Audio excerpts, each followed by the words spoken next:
توحید کا معاملہ صاف رہے گا، اس میں کوئی دو رائے نہیں ہے۔ قل هو اللہ احد اللہ الصمد لم یلد ولم یولد ولم یکن لہ کفوا احد۔ آپ کہہ دیجئے اے محمد صلی اللہ علیہ وسلم، وہ اللہ ایک ہے، وہ بے نیاز ہے، اسے کسی کی ضرورت نہیں ہے، نہ ہمارے کلمہ پڑھنے کی، نہ ہمارے عبادتیں کرنے کی اسے ضرورت ہے۔ اگر ہم نہیں بھی کریں گے تو وہ اپنی شایان شان ہے، اگر ہم کریں گے بھی تو اس کی شان میں اضافہ نہیں ہونے والا، نہ کوئی کمی ہونے والی ہے۔ تو یہ ہماری اپنی آزمائش ہے، ہمارا اپنا امتحان ہے کہ کتنے پریشر میں آپ اللہ اور اس کے رسول کی رسی کو مضبوطی سے تھامے رکھتے ہیں۔ تو یہ ہمارا امتحان ہے۔ حضرت بلال بھی پریشر میں تھے، اگر ہم دیکھیں تو حضرت بلال رضی اللہ عنہم تو ایک سادے سے غلام تھے اور سرداروں کے قبضے میں تھے۔ وہ چاہتے تو دین اسلام سے پھر سکتے تھے، حضرت حسان بھی دین اسلام سے پھر سکتے تھے، حضرت خباب بھی پھر سکتے تھے۔ صحابہ کرام جہاں ہم دیکھیں تو جو غلام صحابہ کرام تھے ان کی تعداد بہت زیادہ تھی، وہ چاہتے تو پریشر میں آ کر وہ اللہ اور اس کے رسول سے منہ موڑ سکتے تھے، مگر انہوں نے ایسے نہیں کیا۔ اور سب سے بڑے پریشر میں اگر ہم دیکھیں تو حضرت آسیہ جو فرعون کی بیوی تھی، وہ تھی فرعون کے محل میں ہے، وہ خدائی کا دعویٰ کرتا ہے، چاروں طرف اس کی سیکورٹی سسٹم ہے اور مخبری زیادہ تر کی جاتی ہے، یہاں کی بات وہاں پہنچائی جاتی ہے۔ تو حضرت آسیہ نے کمپرومائز نہیں کیا۔ تو آج کی جو عورتیں ہیں، آج کی جو مائیں ہیں، بہنیں ہیں، بیٹیاں ہیں، ان کے لیے یہ کھلا پیغام ہے کہ آپ کسی کی بھی پریشر میں دین کے معاملے میں آپ کمپرومائز نہیں کریں گے، چینجنگ نہیں کریں گے، کوئی تبدیلی نہیں کریں گے۔ آپ کو پردہ کرنا ہے تو کرنا ہے، فریڈم کے نام پر یا ہیومن رائٹس کے نام پر یا وومن رائٹس کے نام پر اپنا چہرہ کھول دینا، بے لباس ہو جانا اور شادی بیاہ اور رسم و رواج کے نام پر بے پردہ ہو جانا غلط ہے۔ بے حیا، بے شرم، بے غیرت بننے سے مذہب اسلام نے مسلمان خواتین کو بچایا، تو اسی لیے ہمیں اپنے آپ کو اس سے بچانا چاہیے۔ اللہ ہمیں عمل کی توفیق نصیب فرمائے۔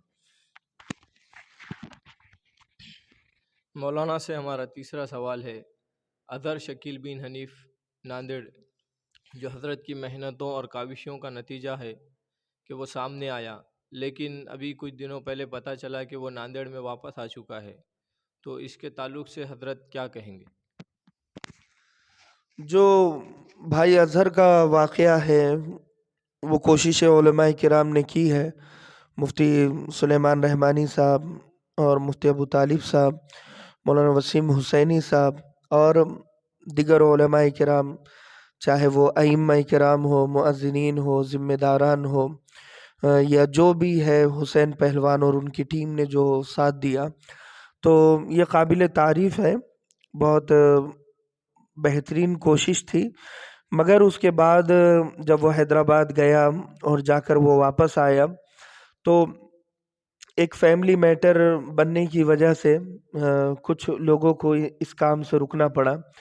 تو میں ان لوگوں سے بھی یہ کہنا چاہتا ہوں کہ یہ آپ لوگوں کے لیے آزمائش ہے، خدا را آپ فیملی پریشر میں آ کر یا کسی بھی طرح کے پریشر اور دباؤ میں آ کر آپ اپنے مقصد کو نہ بھولیں۔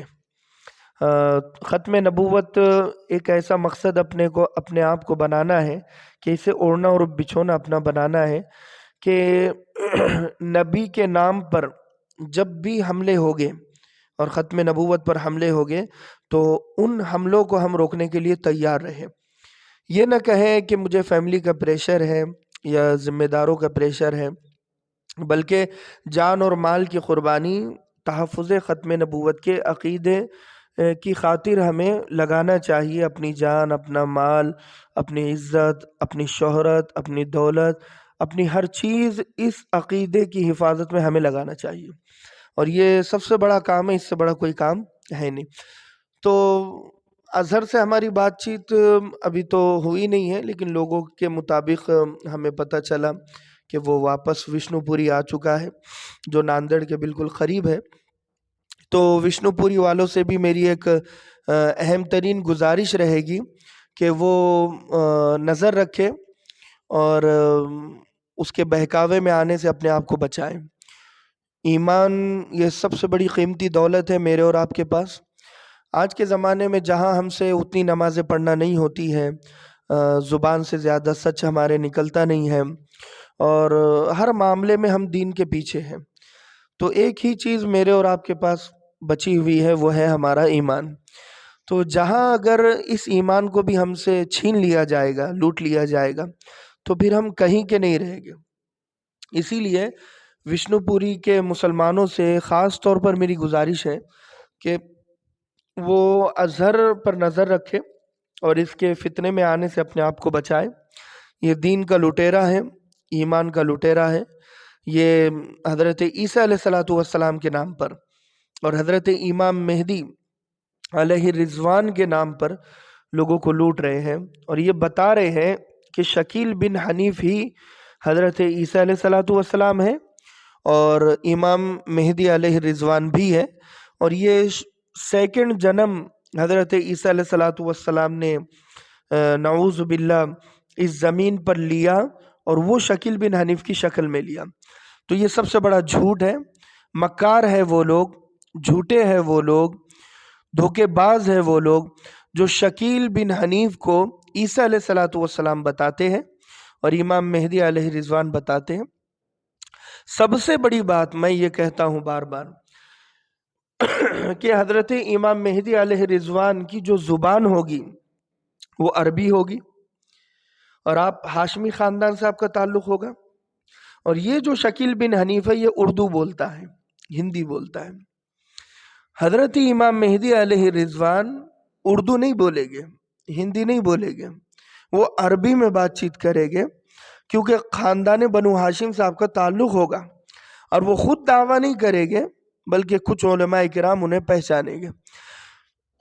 حضرت امام مہدی علیہ رضوان مدینۃ المنورہ میں پیدا ہو گئے، یہ بہار میں دربھنگا میں پیدا ہوا، گاؤں عثمان پور ہے اس کا، پھر یہ دلی میں کچھ دن رہا، پھر اورنگ آباد میں آ گیا۔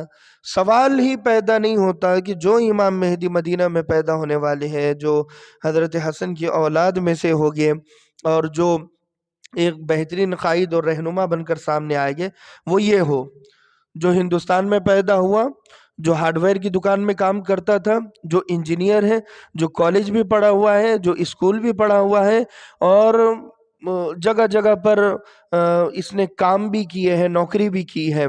تو حضرت امام مہدی علیہ رضوان ایسا نہیں کرے گے جو اس نے کیا۔ نہ حضرت امام مہدی کسی کے پاس نوکری کرے گے، نہ حضرت امام مہدی نے انجینئرنگ کی ہوگی، نہ حضرت امام مہدی ہارڈ ویئر کی دکان پر کام کیے ہوگے۔ حضرت امام مہدی کی ایک الگ شان ہوگی۔ 40 سال ہو چکے ہوگے انہیں مدینۃ المنورہ میں رہتے ہوئے، اور وہ ان کا آبائی وطن ہوگا، اور وہ وہیں پر رہے گے، اور وہ علماء کرام جا کر انہیں پہچانیں گے۔ اس لیے ہم اس فریب میں آنے سے بچے اپنے آپ۔ جیسے شکیل بن حنیف کا دعویٰ ہے کہ وہ مہدی علیہ السلام ہیں، وہ کہتا ہے، اور لوگ اس کے جھانسے میں بھی آ رہے ہیں، تو تھوڑا سا مہدی علیہ السلام کا تعارف کھل کر اگر ہمارے سامنے آ جائے کہ تو ہمارے لیے آسانی ہوگی اور اس کی مخالفت کرنے میں شکیل بن حنیف کی۔ ایک ضروری بات آپ کو میں یہ بتاؤں کہ امام مہدی کو علیہ السلام بالکل نہیں بولے گے۔ علیہ السلام صرف انبیاء علیہ السلام کے نام پر لگے گا۔ رضی اللہ عنہم کہے گے، اس لیے کہ اس کی 3 شرطیں ہیں رضی اللہ عنہم۔ بات سے بات جب نکلی تو میں بتا دوں۔ پہلی شرط یہ ہے اس کے نام پر رضی اللہ عنہم لگے گا۔ پہلی شرط ہے کہ دلیل قوی سے اس کے ایمان پر گواہی ثابت ہو، اور یہ حضرت امام مہدی علیہ رضوان کے بارے میں ہوا ہے۔ اللہ کے نبی صلی اللہ علیہ وسلم نے اپنی زبان نبوت سے آپ کے ایمان کی گواہی دی ہے، تو یہ پہلی جو شرط ہے وہ پوری ہو گئی۔ دوسری شرط ہے رضی اللہ عنہم بولنے کی کہ دلیل قوی سے ایمان پر